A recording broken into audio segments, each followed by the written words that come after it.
In this video, we will discuss the central limit theorem, which is often characterized as the most important theorem in statistics, and probably one of the main reasons that we even have a statistics as a discipline is because now we have a better way of characterizing some of those sampling distributions and allowing us to characterize the distribution of a sample statistic without prior knowledge of the distribution of the population, which is incredibly powerful. Because if you think about it, most of the distributions of a population that we might have seen in practice, we don't really know them. We don't see the population. That's the whole point. We take a sample and we use that sample to determine certain information about parameters or about the distribution itself, but we don't truly have an underlying understanding of a population of everything that ever happens in practice. You could say, well, what's the population of weights look like? Well, maybe it's bimodal because we have two different genders. Maybe it's skewed left, skewed right. Maybe it depends on the country in which you live. What about the time it takes to complete a task? What about the demand for a particular store? If you think about the demand at a store, there's going to be a big spike on Black Friday at most retail stores. How does that affect when we sample and we find that piece of data? And we try, how does that affect our distribution of the mean? When we think about this, we would love to have a way that we can characterize our sample statistic regardless of the shape of the population, which sounds like a pretty big pill to swallow. I don't know if that sounds very easy, but it turns out with the central limit theorem, there's a lot of alignment in how we can understand this sampling distribution, at least for the sample mean, in almost every case.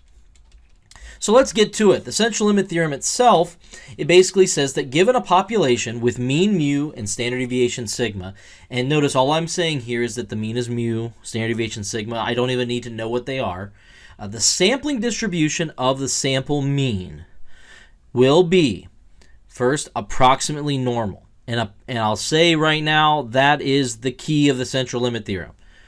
The fact that we can say no matter what the shape of the population is, no matter if it's left skewed, right skewed, bimodal, discrete, anything, it can be any sort of distribution with a constant mean and constant standard deviation, whether I know them or not, that's not relevant.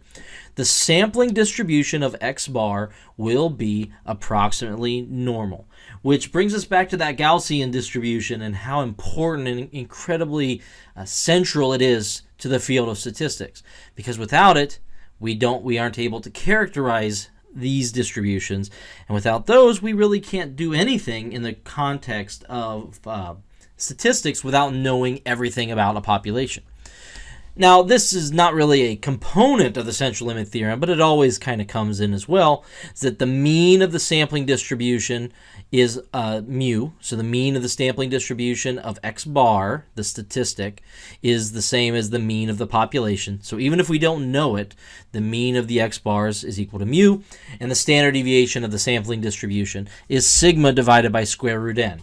Now, I put that is guaranteed by the law of large numbers. I don't know if it's truly inside the law of large numbers, but I will state this, is that we'd expect from the law of large numbers as n increases, X bar should get closer and closer to mu. So what's happening there, if I take many, many samples, essentially I'm saying, well, the mean of the means should get closer and closer to the true mean. And it turns out that the true mean I can prove very easily, the mean of X bar, the expected value of X bar, is mu, the population mean, and therefore I'd expect it to get closer and closer. Now, what about the sigma divided by square root n?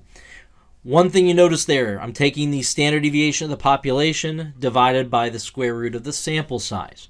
Now, what that means is that the standard deviation, the variability in my statistic, decreases as my sample size increases, which should make sense because as we saw with the law of large numbers, as n increased, as we got more and more samples, more and more trials, we got closer in general to the true mean. And if we get closer and closer to the truth, we start to have less variability, get tighter. It's almost like you're zooming in to the truth. And when you get some tighter in towards the mean, what's actually happening is our standard deviation of this process is decreasing. And it's decreasing at a rate of square root n. We're dividing by the square root of n. It's getting smaller. I'm getting closer and closer. The other way you can think of this is if you take a large sample. Say I have a population of size 100, and I select 99 people in my sample. Well, the average of my sample is going to be really darn close to the average of the population. I almost selected everybody. What if I only select 2 people? Well, I could have gotten 2 on the very low end or 2 on the very high end. The samples I have, I capture more of the distribution. Once again, this import here of the central limit theorem is that the distribution is approximately normal. But there is a catch. And the catch is that the shape is only approximately normal if n is sufficiently large. Now, what most of us have heard in our statistics classes before is that we want n bigger than 30 to get to normality. And it's not quite that simple. It's really the fact that we need a large enough sample size to converge, so to speak, to normality. And there's nothing magic about 30. It's not like, okay, 27, it's not normal, 28, not normal, 29, not normal, and boom, 30, magical, pops out normal. It's actually saying that usually in most cases 30 is enough, but not in all cases, and in some cases you need less than or fewer samples than 30. The other way you can guarantee is that if one of the properties of the normal distributions is that if you start with a normal distribution and you take averages of normal random variables, the average of normals is automatically normal no matter what the sample size is.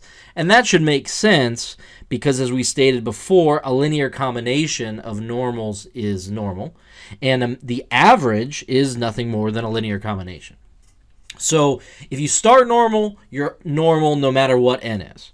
The normal of the means is normal no matter what n is. If you start anything else in the world, even something that doesn't have a name, as long as n is large enough, as long as you take a sample that's quote-unquote large enough, you will converge to normality or approximate normality.